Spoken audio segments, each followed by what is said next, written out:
everybody, ମୁଁ କୃଷ୍ଣାଂଶୁ ଆପଣଙ୍କୁ ସ୍ୱାଗତ କରୁଛି ଷ୍ଟଡି ପ୍ଲାଟଫର୍ମ ଷ୍ଟଡି ଷ୍ଟାର୍ଟ କୁ।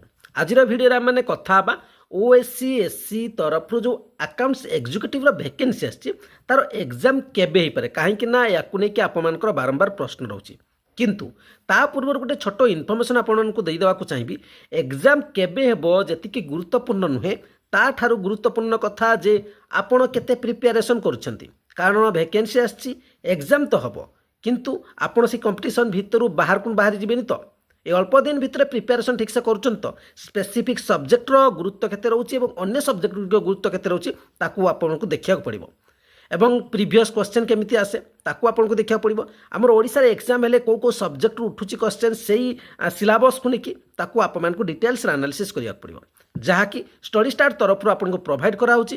ଆପଣ ଯଦି ଭିଡ଼ିଓ କ୍ଲାସ୍ ସହିତ PDF ନେଉଛନ୍ତି ମାତ୍ର 799 ଟଙ୍କାରେ ନେଇପାରିବେ ଏବଂ ଯଦି କେବଳ PDF ନେବାକୁ ଚାହିଁବେ 299 ଟଙ୍କାରେ ଆପଣମାନେ ନେଇପାରିବେ। ନମ୍ବର ଆପଣମାନଙ୍କ ସାମ୍ନାରେ ଅଛି, ଆପଣମାନେ କଣ୍ଟାକ୍ଟ କରିକି କ୍ଲାସ୍ରେ ଏଡ୍ ହୋଇପାରିବେ। ଏବେ ଚାଲନ୍ତୁ ଡିଟେଲ୍ସରେ ଆନାଲିସିସ୍ କରିବା। ଆପଣମାନଙ୍କର ଲାଷ୍ଟ ଡେଟ୍ ଅଛି 13/8/2026।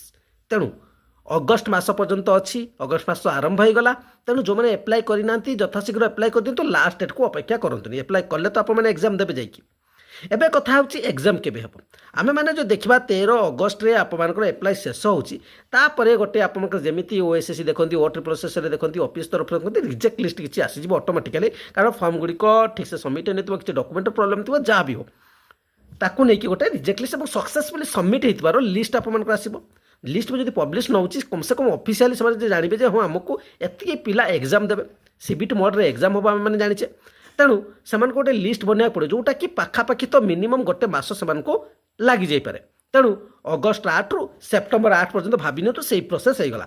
ତାପରେ ଧରି ନିଅନ୍ତୁ ମିନିମମ୍ ବି ଆପଣଙ୍କୁ ମାସେ କିମ୍ବା 20 ଦିନ 25 ଦିନ ବି ଦେଲେ ସେପ୍ଟେମ୍ବର ମାସ ଶେଷ ହେଇଯିବ, ଅକ୍ଟୋବର ମାସକୁ ପଳେଇ ଆସିବ। ତେଣୁ ଆପଣମାନଙ୍କର ଏକ୍ଜାମ୍କୁ ଯଦି ଆପଣ ଟାର୍ଗେଟ୍ କରିକି ପଢ଼ୁଛନ୍ତି, ଆପଣମାନେ ଅକ୍ଟୋବର ମାସକୁ ଟାର୍ଗେଟ୍ କରିକି ପଢ଼ିପାରନ୍ତି।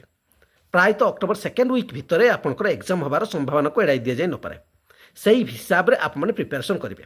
ତେଣୁ ପ୍ରିପାରେସନ୍ ପାଇଁ ଷ୍ଟଡି ଷ୍ଟାର୍ଟ ସହିତ ଯୋଡ଼ି ହୁଅନ୍ତୁ ଏବଂ ଆପଣଙ୍କ ପ୍ରିପାରେସନ୍କୁ ଆରମ୍ଭ କରିପାରିବେ, ଯେଉଁଠାରେ ବହୁତ ସାରା ପିଲା ସିଲେକ୍ସନ୍ ପାଇଛନ୍ତି, ଯାହାର ଡିଟେଲ୍ସ କମ୍ୟୁନିଟିରେ ଆଭେଲେବଲ୍ ଅଛି।